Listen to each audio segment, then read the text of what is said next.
Hello hi welcome to Kokila's kitchen. இன்றைக்கி நம்ம கிச்சனில் ஒரு சூப்பரான டிஃபன் ரெசிபி தான் பார்க்க போகிறோம்.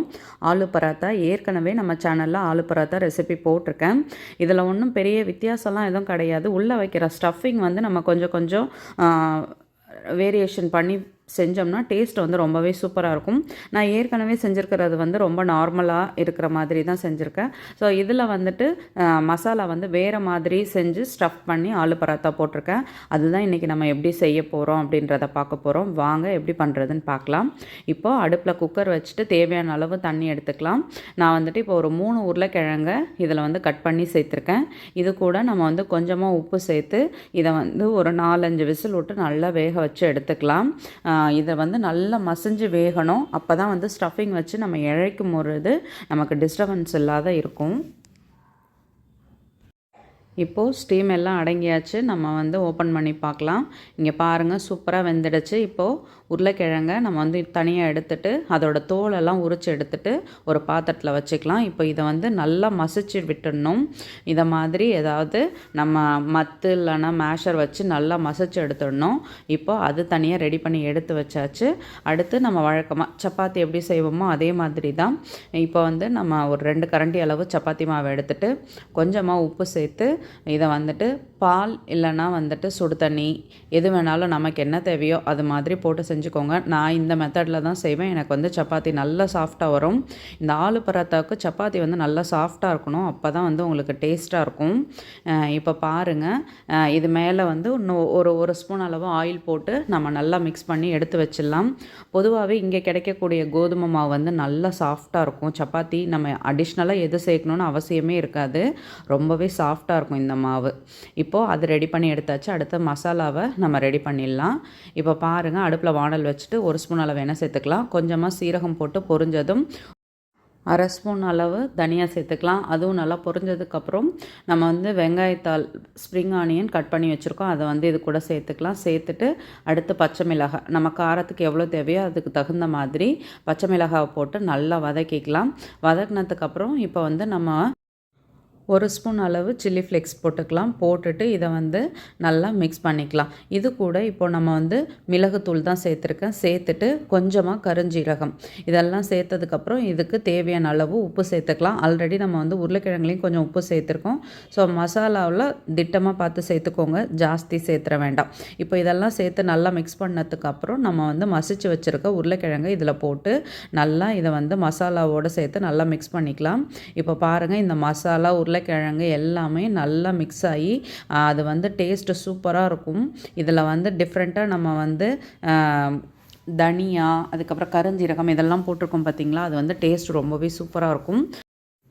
இப்போது மசாலா வந்து நல்லா மிக்ஸ் ஆகிடுச்சு. நம்ம வந்துட்டு இதை வந்து ஃபேனில் ஆற வச்சு எடுத்துக்கலாம்.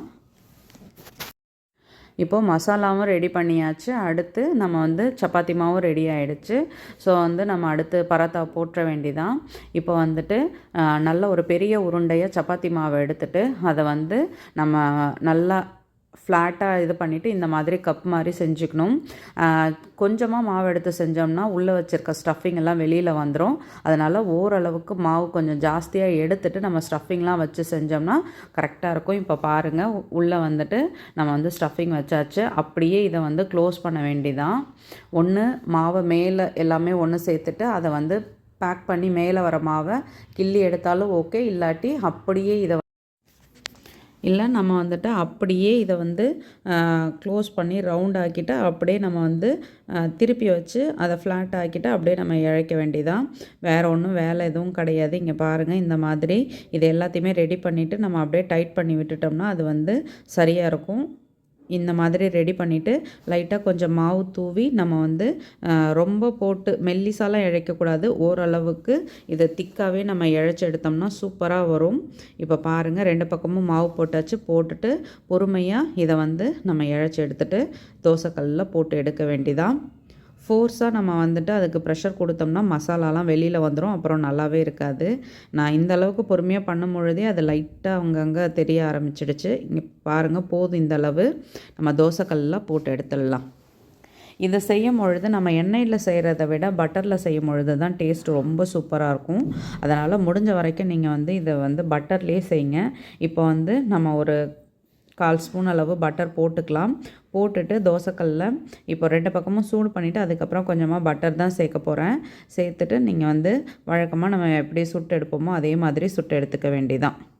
இப்போ பாருங்கள், ஃப்ரண்ட்டு பேக் 2 பக்கமும் இந்த பட்டர் வந்து படுற மாதிரி நம்ம வந்து இதை வந்து ரெடி பண்ணிக்கலாம். நல்ல வாசனையாக சூப்பராக இருக்கும். சாப்பிட்றதுக்குமே ஆசையாக இருக்கும். ஒரு பராத்தா சாப்பிட்டாலே போதும், நல்லா ஃபில்லிங்காக சூப்பராக இருக்கும். குட்டீஸுங்க வந்து இதை ரொம்ப லைக் பண்ணுவாங்க. நீங்கள் கண்டிப்பாக செஞ்சு கொடுத்து பாருங்கள். உங்களை அடிக்கடி செய்ய சொல்லியும் கேட்பாங்க. இப்போது நம்ம இதை மாதிரி திருப்பி போட்டு நல்லா வேக வச்சு எடுத்துட வேண்டியதான். இதுக்கு வந்து மல்லி சட்னி இல்லை புதினா சட்னி, வழக்கமாக நம்ம அரைக்கிற மாதிரி சட்னி இல்லை, இந்த தந்தூரிக்கெலாம் வைப்போம் இல்லையா, அந்த சட்னி வச்சு சாப்பிட்டோம்னா செம்ம டேஸ்ட்டாக இருக்கும். ஒன்றும் கிடையாது, மிக்ஸி ஜாரில் மல்லித்தழை, அதுக்கப்புறம் கொஞ்சமாக உப்பு, பச்சை மிளகாய் போட்டு அரைச்சிட்டு லாஸ்ட்டாக திக்கான தயிர் அது கூட சேர்த்து ஒரு சுற்றி எடுத்து வச்சிங்கன்னா சூப்பராக சட்னியும் ரெடி ஆகிடும். சுட சுட சூப்பராக நம்மளோட ஆலு பராத்தா ரெடி ஆகிடுச்சு. நீங்களும் வீட்டில் ட்ரை பண்ணி பாருங்கள், கண்டிப்பாக உங்களுக்கு பிடிக்கும். வீடியோ பிடிச்சா லைக் பண்ணுங்கள். என்னோடய வீடியோ உங்களுக்கு யூஸ்ஃபுல்லாக இருந்தால் சப்ஸ்கிரைப் பண்ணிக்கோங்க. மறக்காமல் செஞ்சு பார்த்துட்டு உங்கள் கமெண்ட் சொல்லுங்கள்.